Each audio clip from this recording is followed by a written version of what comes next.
একটা মাদ্রাসা 10-এর টাকা দিয়ে করা, মাদ্রাসাটি অনেক দিন চলছে, এখন আর চলে না। আমি একজন অসহায়, এই জায়গাটা আমাকে দিতে চাই, এই জায়গাটা নেওয়া কি ঠিক হবে? আপনি পারলে নেন, নিয়ে চালান, সমস্যা কি আছে? বোরখা পরে মুখমণ্ডল দেখা যাবে কি না? মুখমণ্ডল ঢেকে রাখা উত্তম, খোলা যায়।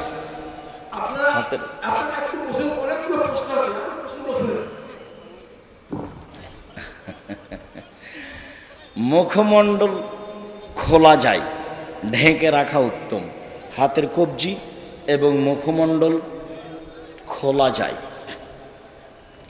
মাওলানা সাহেব একটি ফতোয়া যে ঈদের দিন কবর জিয়ারত করা যাবে কি? ঈদের দিন কবর জিয়ারত করতে হবে, এইটা বিদাত। এইভাবে কবর জিয়ারত করা যাবে না। যার যখন মনে চাইবে সে তখন যাবে, দিন হিসাব করে যাওয়া যাবে না, সবাই মিলে যাওয়া যাবে না। বেতরের সালাতে দোয়া কোনো হাত তুলে পড়তে হবে কি? কোনো দিন বেতের পড়লেই দোয়ায়ে কুনুত পড়তে হবে, এই কথা মিথ্যা। পড়তে হবে না, দোয়ায়ে কুনুত পড়তে হবে না, বেতের পড়তে হবে। কেউ যদি কোনো দিন দোয়ায়ে কুনুত পড়তে চায় তাহলে বেতের সালাতে পড়বে। কেউ যদি কোনো দিন দোয়ায়ে কুনুত পড়তে চায় তাহলে বেতের সালাতে পড়বে। প্রতিদিন পড়া যাবে না, মাঝে মধ্যে। কেউ যদি কোনো দিন 10 দিন 20 দিন পর দোয়ায়ে কুনুত পড়তে চায় বেতের সালাতে পড়বে। রুকুর আগেই যদি পড়ে হাত বাঁধা অবস্থায় পড়বে, রুকুর পরে যদি পড়ে হাত উঠাতে পারে, সহিহ হাদিস। পিতা তার নিজের মন মর্জির কারণে নিজের সুবিধার্থে কয়েকজন ভাই বোন সহ আমার মাকে ছেড়ে দেন। সে দ্বিতীয় বিয়ে করে সংসার সাজান এবং আমরা প্রথম পক্ষের ছেলে মেয়েরা চরম অবহেলিতভাবে আত্মীয়দের কাছে মানুষ হই। বাবা মায়ের ডিভোর্সের 23-24 বছর পর একদিন আমি আমার পিতার সাথে ভিন্ন এক বিষয়ে রাগারাগি করি। আমি তার প্রথম কন্যা সন্তান। রাগারাগি করার পর আমার বাবা তার বোনের বাসায় চলে যায় এবং সেখান থেকে অসুস্থ হয়ে মারা যায়। আমি তার কাছে মাপ চাইতে পারিনি। এখন আমার করণীয় কি? তুমি তার জন্য ক্ষমা চাও, দান করো। সুযোগ বুঝে মাপ নেওয়া উচিত ছিল। তার কর্মের জন্য তাকে জবাব দিতে হবে। আত্মীয়তার সম্পর্ক ছিন্নকারী বেহেশতের ঘ্রাণ পাবে না, কিন্তু আত্মীয় স্বজন যদি আমাদের সাথে চরম অন্যায় করেন এবং তাদের সাথে যোগাযোগ রাখলে তারা আমাদের ক্ষতি করার চেষ্টা করে, তবুও তুমি চেষ্টা করো মাঝে মধ্যে কথা বলার।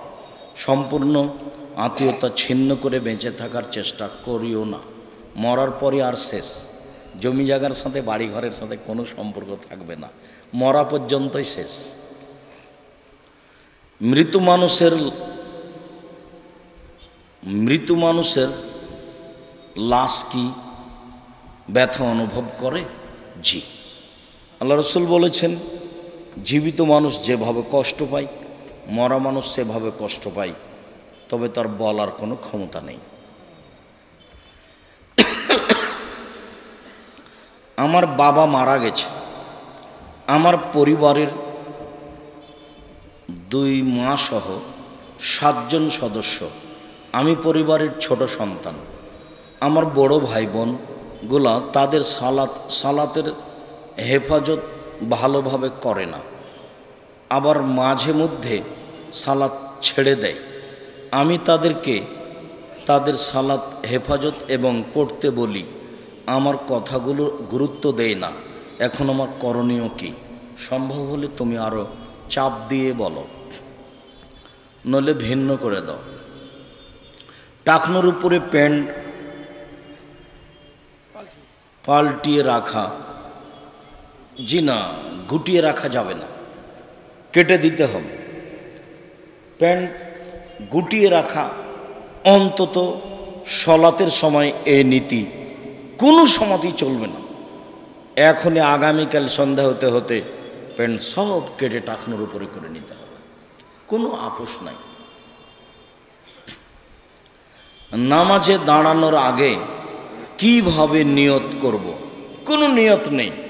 অজু করতে গেছেন জোহরের সালাতের জন্য, এটাই নিয়ত, আল্লাহু আকবার, বাস, কোনো কথা নেই। যায় নামাজে দাঁড়িয়ে কোনো দোয়া পড়তে পাবেন না, আল্লাহু আকবার বলার পূর্বে কোনো শব্দ নেই মুখে। শায়েখ, কোনো বেরোজাদার বেনামাজি মারা গেলে তার জানাজার শরীক হওয়া যাবে কি? এক হলো নামাজই পড়ে না, নামাজকে অস্বীকার করে, আর এক হলো এক একদিন পড়ে, শয়তানি করে, পড়ে না, এর জানাজায় যাওয়া যাবে। কেন? এ মুরতাদ নয়। ওর সামনে যদি কেউ নবীকে গালি দিত তাহলে সে খেপে যেত, তার মানে তার ঈমান এক ধরনের আছে, শয়তানি করে বেড়াত, এর জানাজায় যেতে হবে।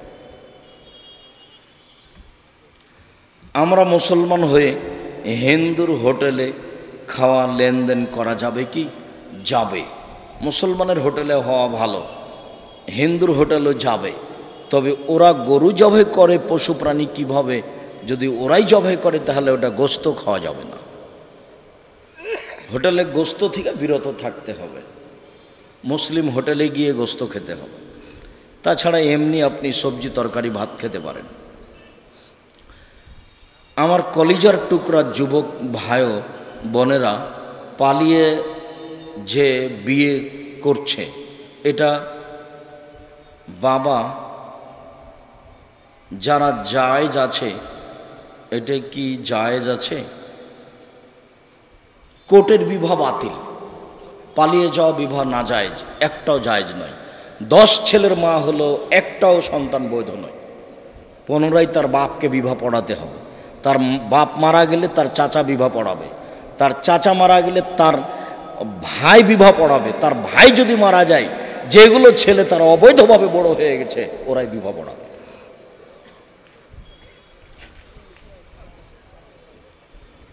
সরকারি চাকরির উপর ব্যাংক থেকে লোন নেওয়া কি পাপ হবে? যে সর্বদা ব্যাংক থেকে লোন নেওয়া হারাম।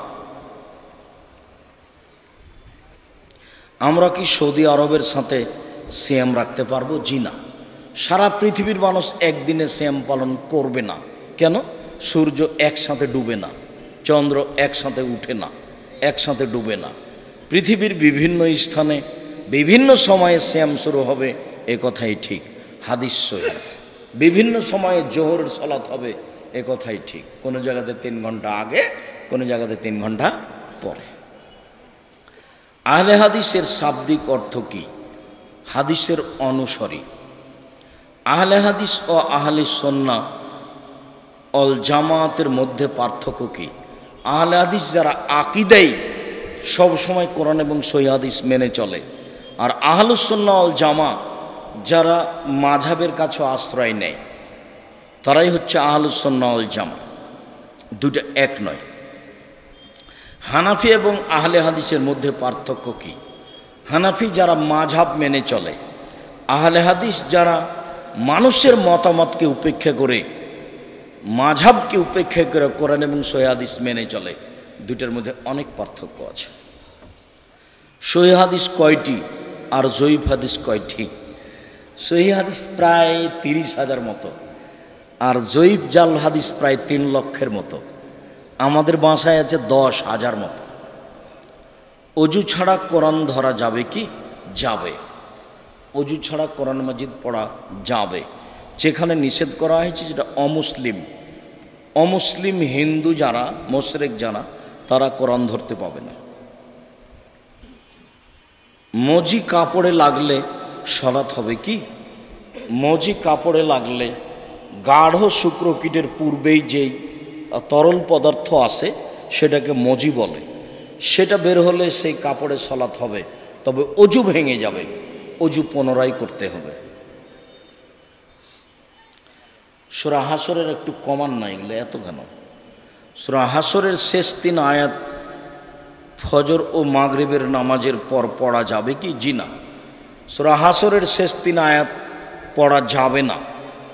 এই হাদিস জাল, কাজে ওইটা আমল করতে হবে না।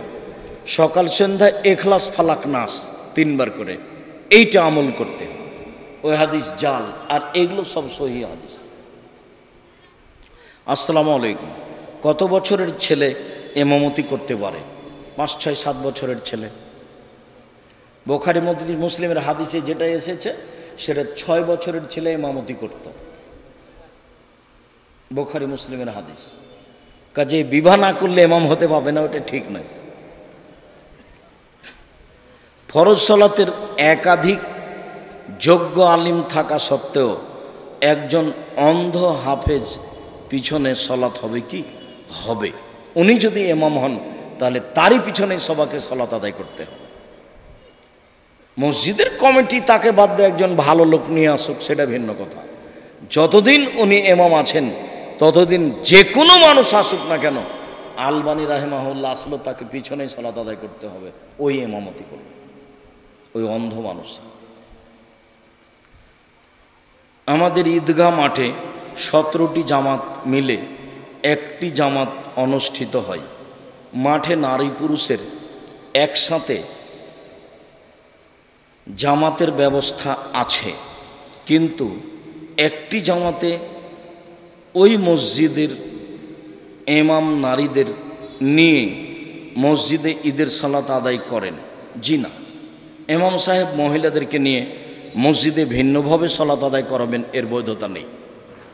মহিলাদেরকে ঈদের মাঠে যেতেই হবে, যেতেই হবে যে কোনো মূল্যে। মহিলাদের 5 ওয়াক্ত সালাত বাড়িতে ভালো, জুমা মসজিদে জুমার দিন যাওয়া ভালো। মহিলাদের ঈদের মাঠে যেতে বাধ্য, যেতেই হবে, নইলে মাঠ বিক্রি করে দিয়ে মাঠ বড় করতে হবে। জরুরিভাবে মহিলাদেরকে ঈদের মাঠের ব্যবস্থা করতে হবে। কোনো সময় যদি ঈদের মাঠ ফেল করে মহিলারা, তাহলে কোনো পুরুষ দিয়ে পড়িয়ে দিবে, কিন্তু নিয়মিত মসজিদে একজন পুরুষ দিয়ে ইমামতি করে মহিলাদের সালাত হবে, এর বৈধতা নেই। আসসালামু আলাইকুম শেখ, আমাদের মসজিদের ইমাম শহীদ দিবসের দিন শহীদ মিনারে মৃত ব্যক্তির জানাজার খবর মসজিদের মাইকে নাজায়েজ। মসজিদের মাইকে বলা যাবে না অমুক মারা গেছে, মোবাইলে যাবে বলা যাবে না। কেন? চিৎকার করা জাহিলি নীতি। এই জন্য মরণের খবর দেওয়াটা চিৎকার করে হলো জাহিলি নীতি। ইসলামের আগে মরণের খবরটা চিৎকার করে দেওয়া হতো, তাই আল্লাহর নবী না করে দিয়েছে। মাইকিং যে করছে অমুক তার বাসভবনের 3টে মারা গেছে, ওটা হারাম। ওইভাবে চিৎকার করে মরণের খবর দেওয়া হারাম।